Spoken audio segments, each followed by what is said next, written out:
In this video, I'm going to explain something most women never realize. Men are not drawn to women because of what they say. They are drawn to women because of how those words make their brain respond. Two women can say the exact same sentence. One will be ignored, the other will be remembered for years. And the difference has nothing to do with beauty, youth, or luck. It has everything to do with how she speaks. What I'm about to explain is not romance. It's not flirting tips, and it's definitely not about being nice. This is about psychological triggers. And before we begin, I need to say this clearly. What you'll learn today can be used to create deep emotional attraction or to manipulate men into attachment without them understanding why. I'm not responsible for how you choose to use this information. Now, let's start with something important. Attraction is not logical, it's linguistic.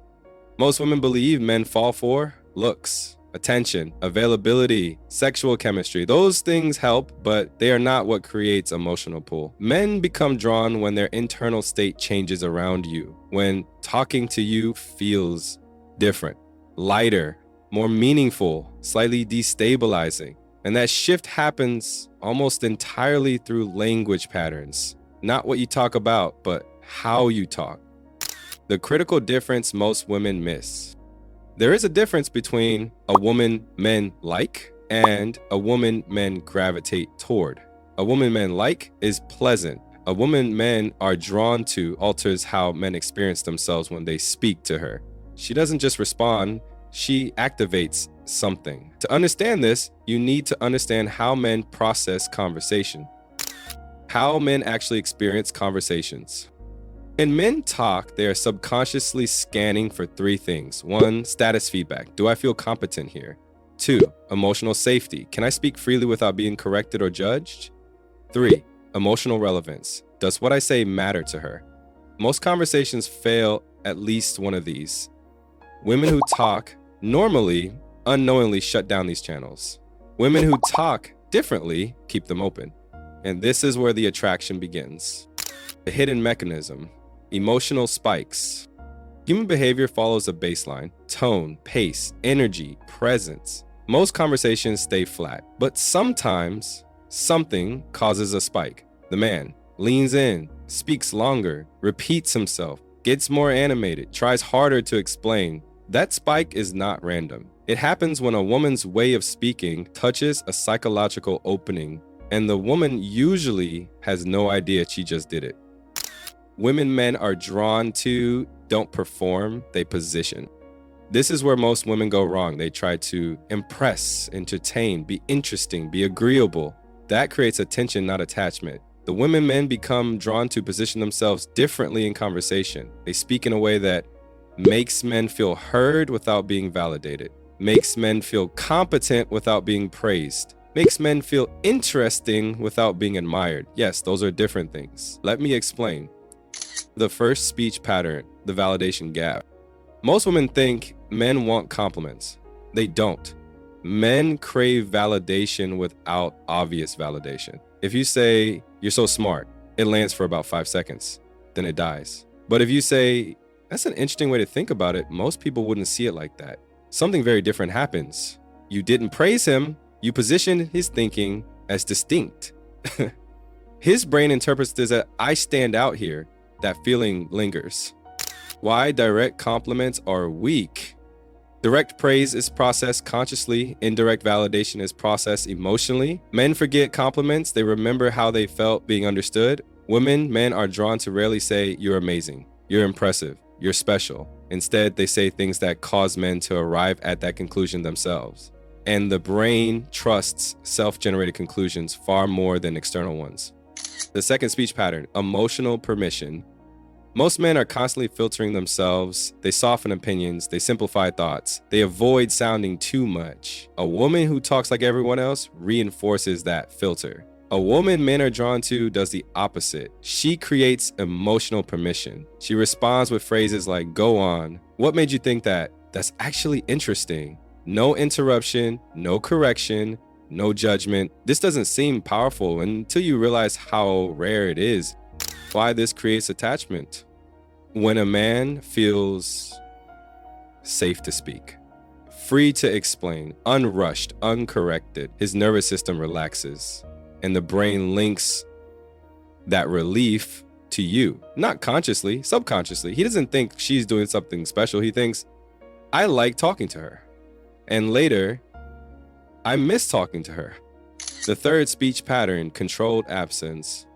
This is where attraction deepens. Women men are drawn to do not respond immediately with agreement, excitement, emotional completion. They allow space, silence, pauses, delayed responses, not awkward silence, intentional silence. When a man finishes speaking and you pause slightly before responding, his brain fills the gap. He wonders, did that land? What is she thinking? Did I say enough? That uncertainty creates engagement.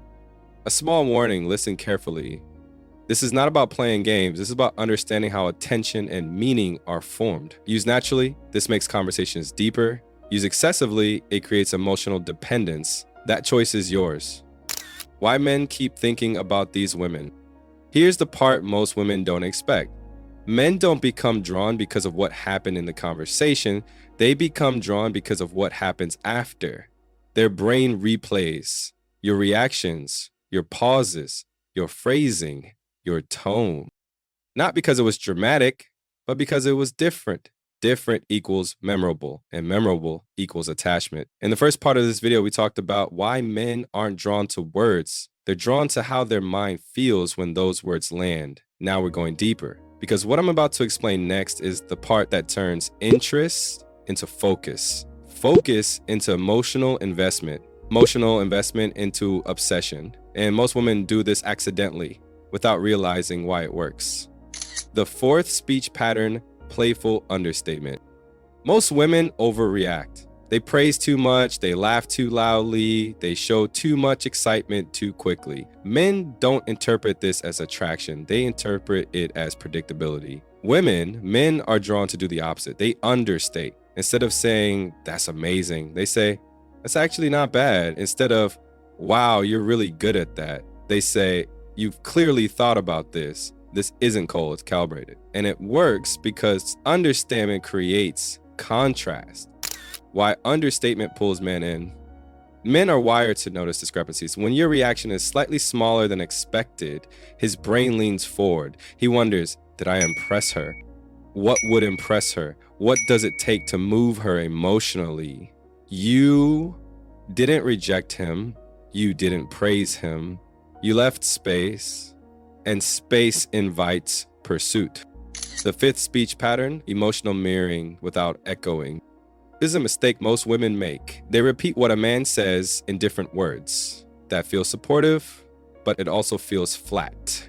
Men are drawn to mirror emotion, not content. If he says work has been exhausting lately, don't respond with, yeah, work can be stressful. That's a dead end. Instead, respond with, sounds like you've been carrying a lot without really stopping. You didn't repeat his words. You translated his emotional state. And when someone feels emotionally understood, their attachment deepens automatically. Why this hits harder than compliments.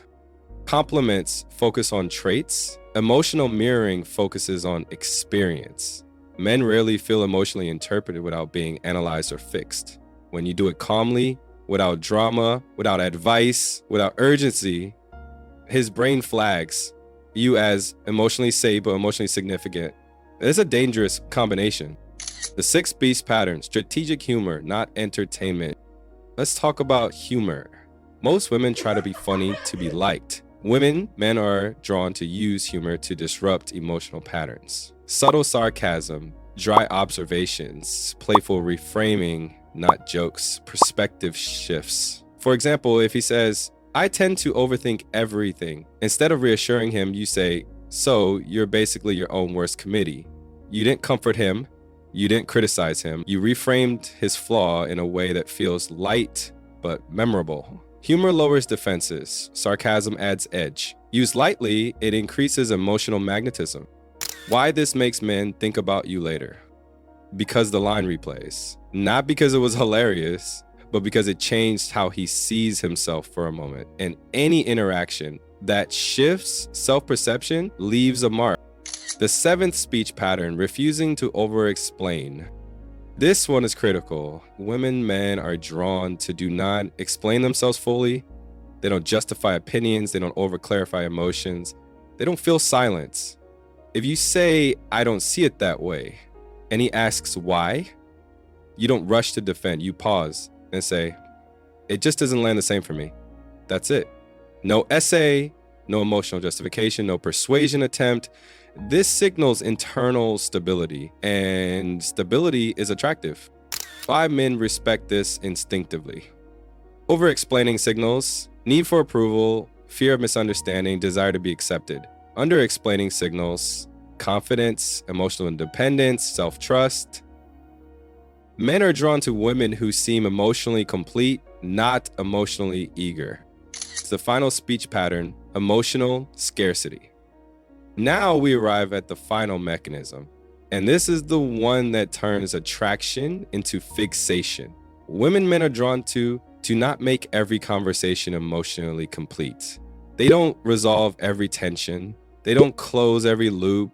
They don't provide full emotional relief. They leave conversations slightly unfinished. Not dramatically, just subtly. Ending with, we'll talk about that later. That's a longer story. Remind me to tell you something about that. This creates emotional carryover. His brain keeps the conversation open, and what remains open keeps pulling attention back. Why this creates obsession? Here's what's happening neurologically. When emotional resolution is delayed, the brain replays, anticipates, attaches meaning. And because you are the source of that unresolved emotional thread, he associates anticipation with you, not intentionally, automatically. A final warning, yes, another one. Everything you've learned today works because it interacts with the subconscious. It doesn't force attraction, it guides it. Used naturally, it deepens connection. Used excessively, it creates emotional imbalance. You decide where that line is. The truth most women never hear. Men are not drawn to women who talk the most. They are drawn to women who shift how talking feels, who make conversations lighter, more open, more focused, more meaningful, not through effort, but through structure. If this video helped you understand attraction differently, let me know in the comments. This is Brain Facts, and I'll see you in the next video.